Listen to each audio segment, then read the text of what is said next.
Selamat pagi anak-anak. Kita bersyukur karena pagi hari ini kita boleh dipertemukan kembali. Kiranya harapan dari Ibu, kita semua dalam keadaan sehat. Oleh karena itu, sebelum kita belajar, mari kita berdoa. Kita berdoa.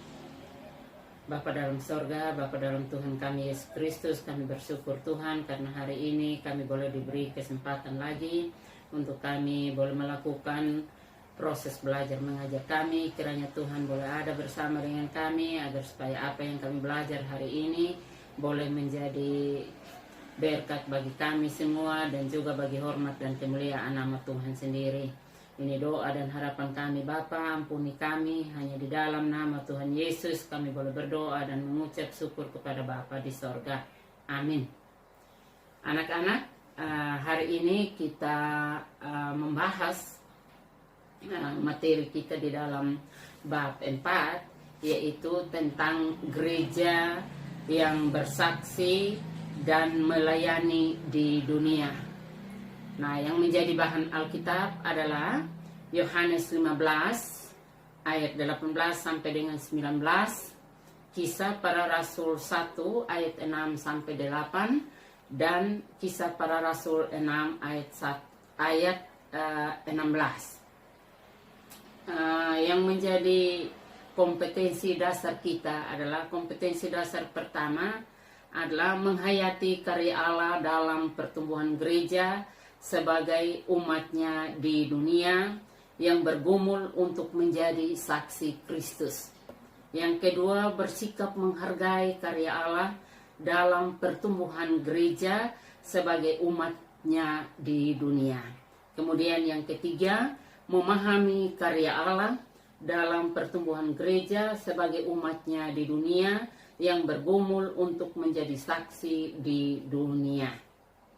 Yang menjadi tujuan pelajaran kita untuk materi hari ini adalah 1. Siswa mampu menyebutkan beberapa contoh pelayanan sosial yang telah dilakukan gereja. Kemudian yang kedua, siswa mampu menjelaskan bagaimana kehidupan seorang murid diwujudkan dalam bentuk-bentuk pelayanan dan peduli kepada orang lain tanpa membeda-bedakan. Kemudian yang ketiga, siswa mampu mewujudkan tindakan gereja yang bijaksana dan berpotensi membangkitkan pelayanannya dalam masyarakat. Nah, materi pelajaran kita hari ini adalah gereja yang bersaksi dan melayani di dunia. Contoh aktivitas gereja dalam hal melayani untuk menunjukkan bahwa gereja sebagai saksi, yaitu ibu mengajak anak-anak untuk kita melihat tentang bagaimana gereja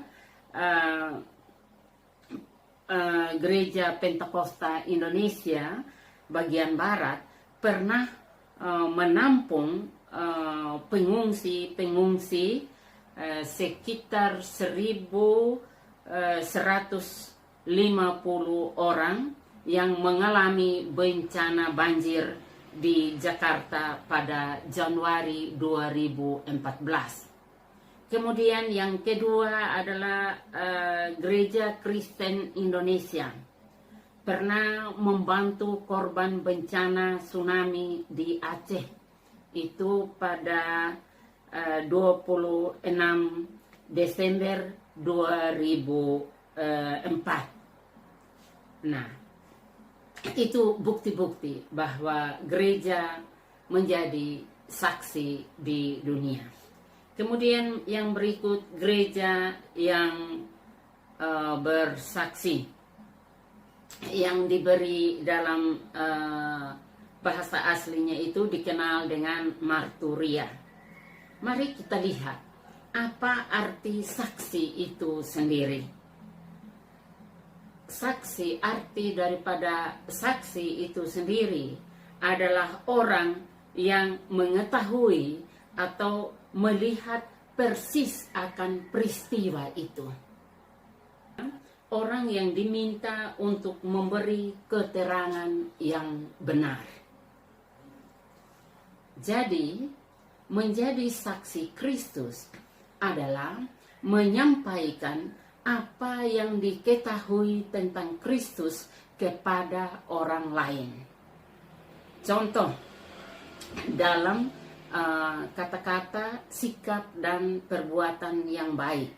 Untuk lebih jelasnya, mari kita lihat atau membacanya di dalam Alkitab, dalam Matius 14 ayat ulang, dalam Matius pasal 4 ayat 19, bagaimana Yesus mengajak murid-muridnya untuk menjadi saksi.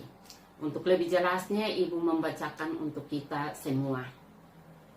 Matius 4 ayat 19. Yesus berkata kepada mereka, "Mari ikutlah aku, dan kamu akan kujadikan penjala manusia." Demikian Tuhan Yesus memanggil murid-muridnya untuk menjadi saksinya. Namun, yang perlu kita ingat bahwa ketika kita bersaksi, ada banyak hal yang kita alami. Contoh, dalam gereja mula-mula atau gereja perdana. Salah satu contohnya yaitu bahwa ada sekelompok orang yang disebut dengan Dalit, itu berabad-abad ditindas dan disingkirkan dalam adat India. Atau contoh lain, kita lihat tentang Stefanus. Oleh karena ia bersaksi, ia mati di ranjang batu. Ya, itu oleh karena kesaksian. Jadi ketika kita mau bersaksi kepada Tuhan, bukan hal yang gampang atau mudah yang kita lakukan, tetapi di situ ada banyak hal yang kita temukan. Tapi yang perlu kita ingat bahwa kita harus tetap bertahan karena Tuhan sendiri berjanji bahwa Ia akan menyertai kita sampai pada akhir zaman. Nah, kembali Ibu mau katakan bahwa mengapa kita harus mengalami penderitaan atau tantangan di dalam bersaksi. Melayani ya membuat kita untuk lebih dekat kepada Tuhan. Sebab melayani dan bersaksi itu berarti memperjuangkan atau menegakkan hak asasi manusia. Dalam hal ini, salah satu upaya yang harus kita lakukan atau yang gereja lakukan dan semua orang Kristen sebagai sesuatu bentuk pelayanan melalui kesaksian yang kita temukan itu. Ya, dan kita lihat dari gereja perdana atau gereja mula-mula ya, yang mengangkat 7 diaken atau 7 pelayan meja Kristus, yaitu Stefanus, Filipus, Prokorus, Nikanor, Timon, Parmenas, dan Nikodemus untuk melayani para janda yang diabaikan. Itu anak-anak dapat membacanya di dalam Kisah Para Rasul 6 ayat 1 sampai dengan 6. Nah, iman yang mereka beritakan harus dinyatakan dalam perbuatan mereka, dalam bentuk kasih kepada orang-orang yang membutuhkan. Melayani itu memberikan buah dan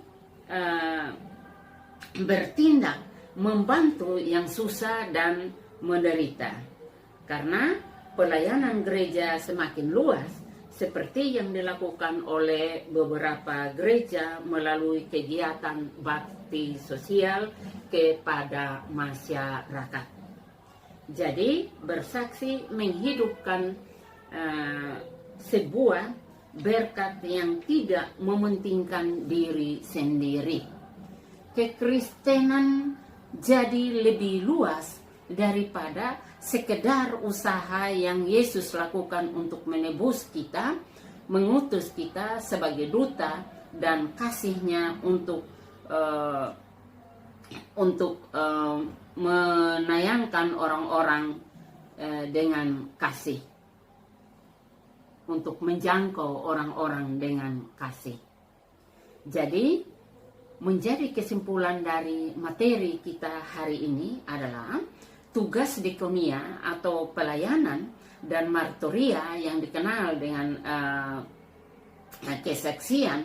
kesaksian gereja adalah dua tugas yang tidak dapat diabaikan.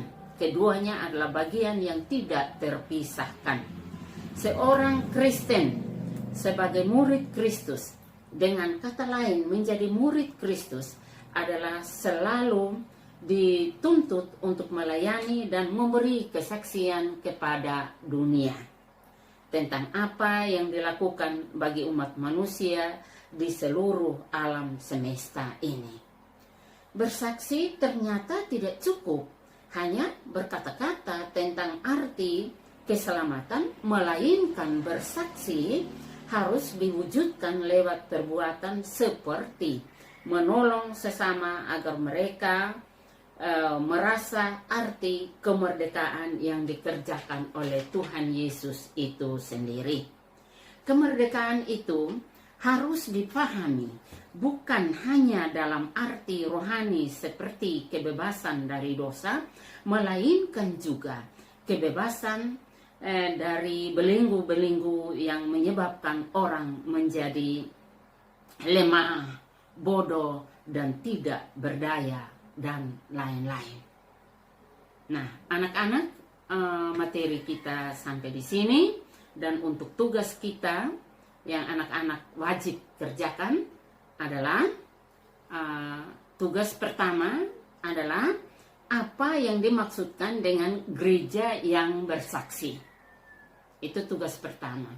Kemudian tugas yang kedua, baca Yohanes 15 ayat 14 sampai dengan 19, kemudian jelaskan mengapa orang Kristen harus menghadapi tantangan dalam bersaksi. Dan yang terakhir adalah sebutkan hal apa saja yang sudah dilakukan gereja kamu bagi yang menderita. Nah, anak-anak, sampai di sini materi pembelajaran kita hari ini, dan mari kita berdoa. Terima kasih Tuhan buat materi pembelajaran yang telah kami terima hari ini. Kami sadar ya Tuhan bahwa Engkau tinggal bersama dengan orang-orang yang paling hina di muka bumi ini, bahwa Engkau duduk di tumpukan debu di antara mereka yang tinggal di pemukiman dan di penjara. Bahkan Engkau hadir bersama remaja-remaja bermasalah dan para tunawisma, bahwa Engkau berkerumun bersama para pengemis, bahwa Engkau menderita bersama mereka yang sakit, dan bahwa Engkau berdiri antri bersama mereka yang menganggur. Kiranya kami disadarkan bahwa ketika kami melupakan para pengangguran, maka kami pun telah melupakan Engkau. Amin.